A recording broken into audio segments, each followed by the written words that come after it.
साथियों, ये topic last चल रहा था home language and school language, तो इसी को आगे बढ़ाते हैं। हम उसमें डिस्कस कर चुके थे लैंग्वेज वन, भाषा प्रथम और द्वितीय भाषा, और साथ में घर की भाषा और स्कूल की भाषा। यहाँ हम डिस्कस करने वाले हैं कुछ बाइलिंगुअल, मल्टीलिंगुअल और BICS, बिक्स एंड काल्प, CLP। तो ये क्या हैं टर्म्स, जरा इनके बारे में पढ़ने का प्रयास करते हैं। और सबसे पहले हम देखते हैं बच्चे की समझ और भाषा, क्योंकि बच्चा जब स्कूल आता है तो वो कोरी स्लेट नहीं होता। बच्चा खुद से अपने ज्ञान का निर्माता होता है, तो ज्ञान के निर्माण में भाषा एक महत्वपूर्ण रोल निभाती है। बच्चा अपने माता पिता से, आसपास से जो भी चीज़ें वो इंटरेक्ट कर रहा होता है, अंतःक्रिया कर रहा होता है उनके साथ, तो वो सीख रहा होता है, वो रच रहा होता है, बना रहा होता है, निर्माण कर रहा होता है, सृजन कर रहा होता है। तो कुछ मेन पॉइंट्स हैं, यहाँ से हम देखते हैं इन्हें। बच्चे विद्यालय आने से पहले भाषा के माध्यम से दुनिया को महसूस कर रहे होते हैं, बिल्कुल महसूस कर रहे होते हैं। आप देखते हैं कि हम अपने घर की भाषा, मातृभाषा में सपने देखते हैं, बहुत अच्छे से समझ पाते हैं चीज़ों को। बच्चे भाषा सीखते नहीं, दिमाग में रचते हैं। इम्पोर्टेंट पॉइंट है, बच्चे भाषा सीखते नहीं, दिमाग में रचते हैं। जैसा कि प्याजे ने भी कहा है, संज्ञान का निर्माण करते हैं। बच्चे समझ बनाने की क्षमता रखते हैं, उनमें ये काबिलियत है और स्वयं समझ बना सकते हैं। ये हमें समझने की ज़रूरत है, बच्चे तो समझते ही हैं। आसपास भाषाओं का होना समस्या नहीं, संसाधन है। बहुत इंपॉर्टेंट है, सीटेट में क्वेश्चंस कैसा भी आए, तोड़ मरोड़ के भी आए, लेकिन ये कुछ पॉइंट्स क्लियर हैं तो हम आंसर कर सकते हैं आसानी से। यानी कि समस्या नहीं है भाषाओं का होना। किसी बच्चे के आसपास जितनी ज़्यादा भाषा बोली जाती हैं, समृद्ध हैं, वो उसके लिए संसाधन है। भाषा एक संसाधन है। तो निजी ज़िंदगी से जुड़ाव और समृद्ध, बच्चे की निजी ज़िंदगी से जुड़ाव होता है भाषा का और उसे समृद्ध बनाती है।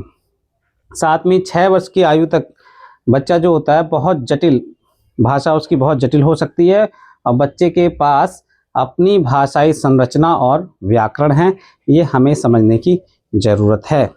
और जैसा कि हम जानते हैं, प्याजे, वाइगोस्की और साथ में हमने अभी चॉम्स्की के LAD को भी देखा, लैंग्वेज एक्विजिशन डिवाइस, की बच्चा जन्म से ही एक उपकरण लेकर पैदा होता है मस्तिष्क के एक हिस्से में, जो कुछ समय बाद ही एक्टिवेट हो जाता है, और समाज से इंटरेक्शन के दौरान वो बहुत तेज़ी से भाषा का निर्माण करता है। बच्चा अपने दिमाग में संरचना करता है। तो यही है संज्ञान, बच्चा खुद से ही निर्माण करता है चीज़ों का। अब हम इसमें देखेंगे बायलिंगुअल एंड मल्टीलिंगुअल। बायलिंगुअल से यहाँ तात्पर्य है द्विभाषी। हम सभी जानते हैं कि हर परिवार में ज़्यादातर कई परिवारों में हो सकता है कि एक भाषा बोली जाती हो, लेकिन ज़्यादातर परिवारों में 1 से 2 भाषाएं भी बोली जा सकती हैं, और कहीं कहीं 3 भाषाओं का भी इस्तेमाल हो सकता है। जैसे कि भारत के संदर्भ में हम अपने घर की भाषा को देखते हैं। घर की भाषा से अलग हमारी फर्स्ट लैंग्वेज भी हो सकती है, जो राज्य की हो, और फिर नेशन या इंटरनेशनल की थर्ड लैंग्वेज भी हो सकती है। तो ये बाइलिंगुअल और मल्टीलिंगुअल है। कैसे एक भाषा से दूसरी भाषा में ट्रांसफ़र होता है, ये हमें समझना है। और क्योंकि जब बच्चा अपनी मातृभाषा में सीखता है, तो वो भाषा की जो समझ है उसकी बहुत समृद्ध होती है, मजबूत होती है। वो उसमें शब्दों को इधर उधर करके अपनी ही व्याकरण और अपनी भाषा का निर्माण करता है। लेकिन जब हम उसे स्कूल में, क्योंकि घर की भाषा से अलग स्कूल की भाषा होती है, और जो L1 है, लैंग्वेज फर्स्ट है, कुछ स्कूलों में तो लैंग्वेज फर्स्ट में ही आगे पढ़ाई कराई जाती है, और कुछ में लैंग्वेज सेकंड में भी हो सकता है कि पढ़ाई कराई जाती हो। तो हम यहाँ डिफरेंस देखेंगे इनमें क्या क्या है। यहाँ हम बात करते हैं पहले जो मदर टंग एजुकेशन है, मातृभाषा में जो शिक्षा दी जाती है। मातृभाषा शिक्षा बच्चे के जो घर की भाषा है या भाषा वन है, और वही भाषा विद्यालय में टीचर पढ़ाने में इस्तेमाल करते हैं, और जो किताबें हैं पाठ्यक्रम की, वो भी उसी भाषा में। तो ये एक जैसी होती है भाषा, इसमें हर जगह एक जैसी है, घर पर भी, और अध्यापक का इंस्ट्रक्शंस भी, स्कूल की भाषा भी, और जो पाठ्यक्रम है वो भी सेम भाषा में है, तो उसे हम मातृभाषा में शिक्षा कहेंगे। और यहाँ सेकंड नंबर पर है बाइलिंगुअल। बाइलिंगुअल बच्चे की एक भाषा, तो जो मातृभाषा है घर की भाषा है, और द्वितीय भाषा है स्कूल की। और जो स्कूल की भाषा है वो थोड़े ब्रॉड क्षेत्र में ब्रॉड एस्पेक्ट्स में हो सकती है, जैसे कि वो भाषा वहाँ प्रशासनिक कार्यों में भी इस्तेमाल होती हो। जैसे हम उत्तर भारत में देखते हैं कि बच्चे की घर की भाषा है हिंदी, और अगर उसे इंग्लिश मीडियम स्कूल में वहाँ इंस्ट्रक्शंस इंग्लिश में मिल रहे हैं और वही प्रशासनिक कार्यों की भाषा है, तो बाइलिंगुअल इन टर्म्स हुआ। और मल्टीलिंगुअल जो भाषा है वो भारतीय परिप्रेक्ष्य में हम देखते हैं। सामान्यतः जो मल्टीलिंगुअल एजुकेशन है उसे हम बाइलिंगुअल एजुकेशंस का ही पर्यायवाची मानते हैं, लेकिन इसमें डिफरेंस ये आता है जहाँ 3 भाषाएं इन्वॉल्व होती हैं वहाँ पर मल्टीलिंगुअल एजुकेशन का इस्तेमाल किया जाता है, जो भारतीय परिप्रेक्ष्य में देखने को मिलता है। जो भारत की शिक्षा नीति है उसमें भी त्रिभाषा सूत्र का प्रयोग किया गया है। यानी कि जो मल्टीलिंगुअल एजुकेशन है इसमें कम से कम 3 भाषाएं हैं, और इसमें जो मातृभाषा है वो शामिल ही है। एलिमेंट्री एजुकेशन मातृभाषा में शामिल है। अब इसमें जहाँ बेसिक चीज़ें समझने वाली है कि जितने भी रिसर्चेस हैं या फिर एक्सपर्ट हैं वो मातृभाषा में बच्चे की एलिमेंट्री एजुकेशन पर जोर देते हैं, और बिल्कुल सही भी है। बच्चा कोई कोरी स्लेट की तरह नहीं है कि उसे भाषा को रटवाकर सिखाया जाए। बस बच्चा अपने घर की भाषा, मातृभाषा और आसपास जो उसका इंटरेक्शन है उससे अपने भाषा की संरचना और व्याकरण का निर्माण करता है। तो ये बहुत इम्पोर्टेंट है एलिमेंट्री एजुकेशन मातृभाषा में। उसके बाद जो है बाइलिंगुअल और जो मल्टीलिंगुअल एजुकेशन है, हम यहाँ पे देख सकते हैं इसमें मल्टीलिंगुअल में तो जो एजुकेशन है वो ग्रेजुअली ट्रांसलेटेड होती है, यानी कि उसको क्रमिक रूप से परिवर्तन किया जाता है बाइलिंगुअल और मल्टीलिंगुअल में।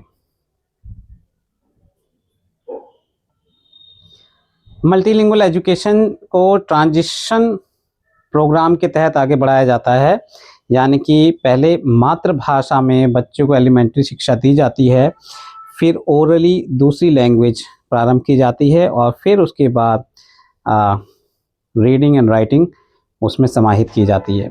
तो स्टार्ट होती है बच्चे की भाषा से और फिर क्रमिक रूप से ग्रेजुअली जुड़ जाती हैं अन्य भाषाएं।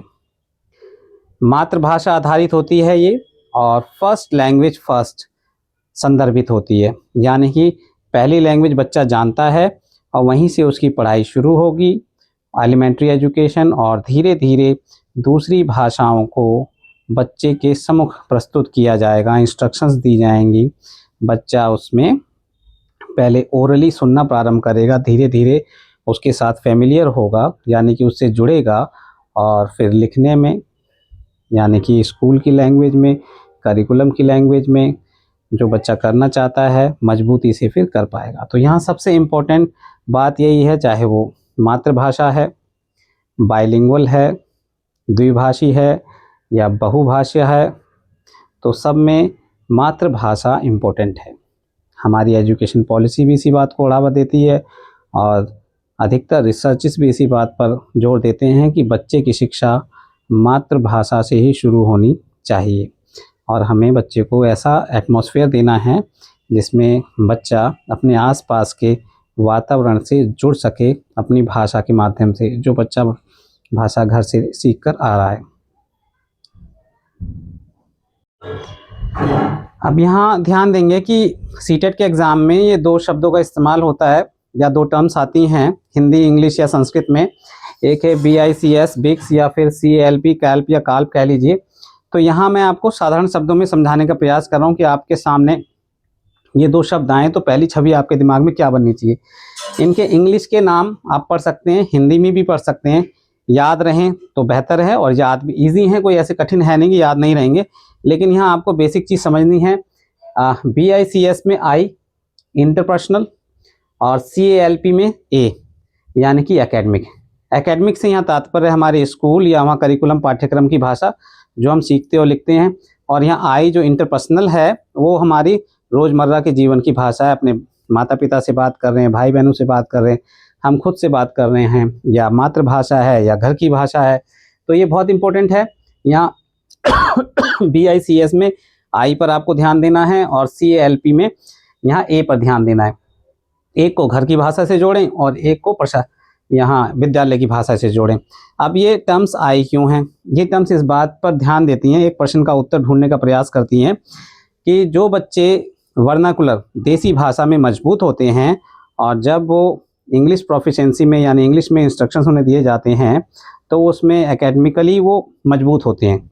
और जिन बच्चों के विद्यालयों में द्विभाषी या बहुभाषी अंग्रेजी प्रोफिशिएंसी में ओरली पर यानी मौखिक रूप पर ज़्यादा ध्यान होता है उनकी तुलना में, यानी कि पहले से बच्चा अपनी देसी भाषा या घर की भाषा में मजबूत है तो वो आगे जो सेकंड लैंग्वेज इंग्लिश उसे पढ़ाई जा रही है या उसके सामने रखी जा रही है उसमें वो बहुत बेहतर करता है। इस प्रश्न का उत्तर ढूंढने में कमिंस महोदय ने ये दो टर्म्स दिए हैं, BICS और CALP। तो हमें ध्यान देना है CTET में चाहे हिंदी में आए, संस्कृत में आए, इंग्लिश में आए, आई है बीच का, BICS में आई यानी कि घर की भाषा, अपनी भाषा समझ लीजिए। हम अपने आप से बात करते हैं, मान लीजिए स्कूल में टीचर ने हमें पढ़ा दिया और कोई टॉपिक समझ नहीं आया, घर जाकर हमने फ़ोन लगाया, उनसे जो बातचीत कर रहे हैं इंटरपर्सनल पारस्परिक बातचीत जो हो रही है एक दूसरे से, वो BICS है। और CALP वो भाषा है जिसमें स्कूल में टीचर द्वारा इंस्ट्रक्शंस दिए जा रहे हैं, किताब की जो भाषा है, एकेडमिक भाषा है जिसमें हम अपना आंसर राइट कर रहे हैं, तो वो है CALP।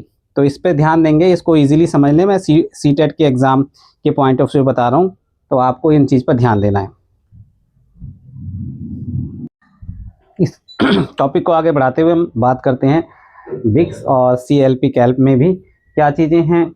इसमें रोज़मर्रा के जो वार्तालाप हैं बच्चे की माता पिता परिवार सदस्यों के साथ में, वो फेशियल एक्सप्रेशन, हाथ पैर के हाव भाव जिसमें इशारे शामिल हैं, वो सारी बातें आती हैं और ये डिपेंड करती है सिचुएशन पर।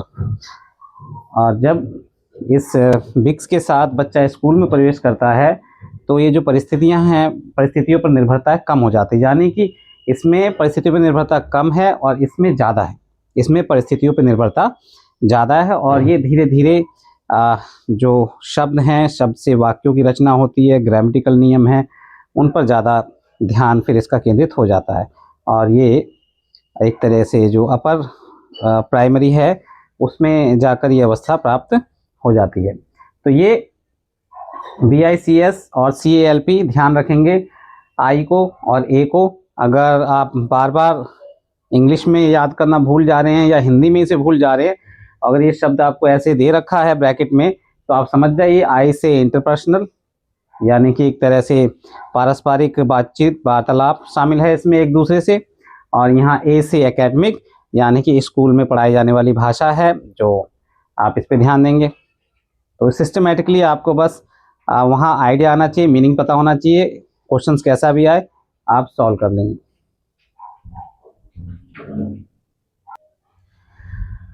रिसर्चर्स यानी कि शोधकर्ताओं ने बताया है कि स्टूडेंट्स जो है एक से ज़्यादा लैंग्वेज सीख सकते हैं और एकेडमिक रूप से सफलता प्राप्त कर सकते हैं।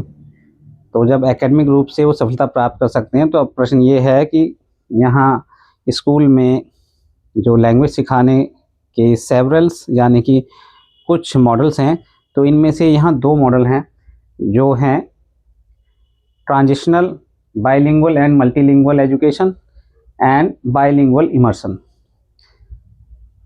अब यहाँ जो है transitional bilingual and multilingual education जो है ये बात करती है कि जो लैंग्वेज 1 और 2 है,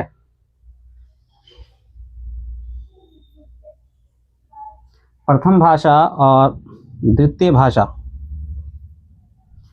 बच्चा जब एलिमेंट्री स्कूल में जाता है तो उसे L1 में ही एजुकेशन दी जानी चाहिए। इसकी हम चर्चा कर चुके हैं। लैंग्वेज 1 में जो घर की भाषा मातृभाषा, और जब बच्चा उसमें बेहतर तरीके से समझ विकसित कर लेता है तो धीरे धीरे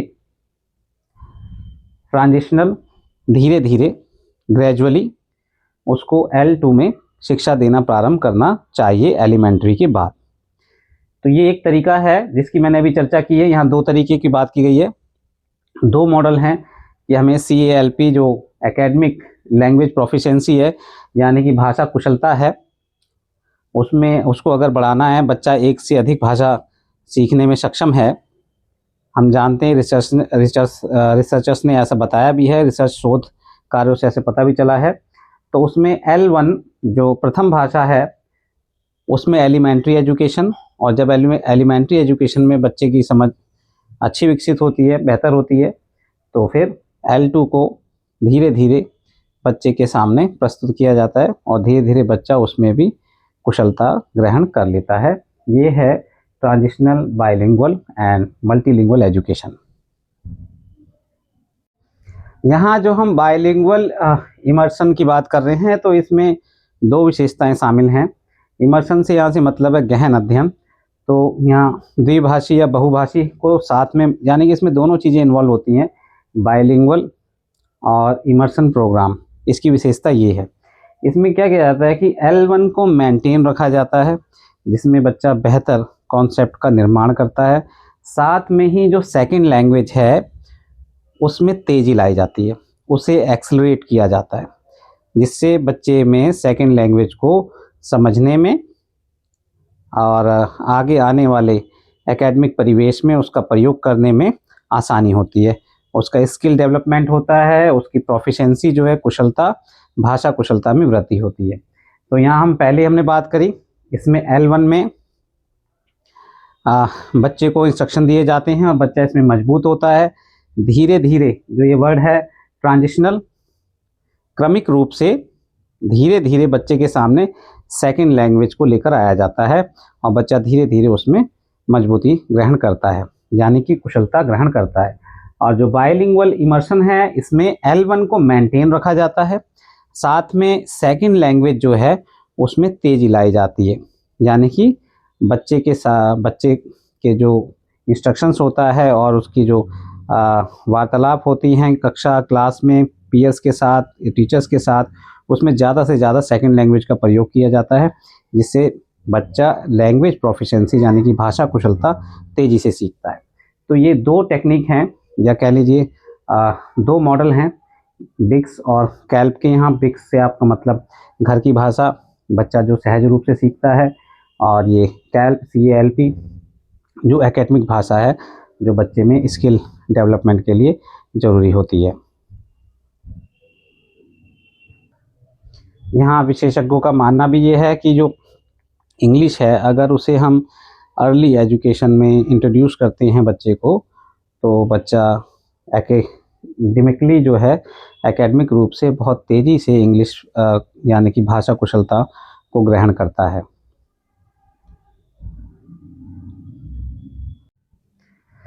जब हम होम लैंग्वेज में बच्चों को इंस्ट्रक्शंस देते हैं तो उसके बहुत सारे फ़ायदे देखने को मिलते हैं, और ये सिर्फ भारत के संदर्भ में नहीं है, ये और पूरे दुनिया के संदर्भ में है। यानी जो बहुभाषावाद है या बाइलिंगुअल है या मल्टीलिंगुअलिज्म है, ऐसी क्लासेस से एजुकेशन में फ़ायदा होता है, दोनों तरफ से फ़ायदा होता है।